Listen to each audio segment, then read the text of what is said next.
என்னங்க, இந்தாங்க. என்னம்மா அதிசயமாக இருக்குது? நானா டீ கேட்டாலே போட்டு தர மாட்டேன். இன்னைக்கு டீ மட்டும் கொண்டு வந்தது இல்லாமல் எக்ஸ்ட்ரா ஸ்நாக்ஸ்லாம் கொண்டு வந்திருக்க. இன்னைக்கு உங்களுக்கு ரொம்ப ரொம்ப பிடிச்ச நாள். என்ன நாள்? எங்கள் அம்மா அப்பாவுக்கு பிறந்த நாளும் இல்லை, கல்யாண நாளும் இல்லை, போன மாதம்தான் போச்சு. இல்லைங்க, எனக்கு ரொம்ப ரொம்ப பிடிச்ச. அட, டெய்ரி மில்க் சாக்லேட்டா? இந்த லவ்வர்ஸ் டேலெல்லாம் ஊடால கொண்டாடுவாங்களே சாக்லேட் டேன்னு, இன்னைக்கு சாக்லேட் டேவா?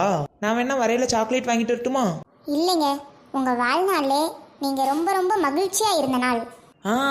நான் என் ஃப்ரெண்ட்ஸோட டூர் போனேனே அந்த நாளா? அதுவும் இல்லைங்க, இந்த உலகத்திலே உங்களுக்கு பிடிச்ச ஒரு ஆள் உங்கள் வாழ்க்கையில் வந்த நாள். எனக்கு பிடிச்சதுன்னா நம்ம பசங்க தான். நம்ம பசங்க பிறந்த நாளும் இல்லையே. எதுக்கு இப்போ கண்ணு பக்கத்தில் கை வச்சிருக்கா? இன்னைக்கு ஐலைனர் டேவாமா? நாசமாக போன நாள். உன்னைய மொத பார்த்த நாளா அன்னைக்கு?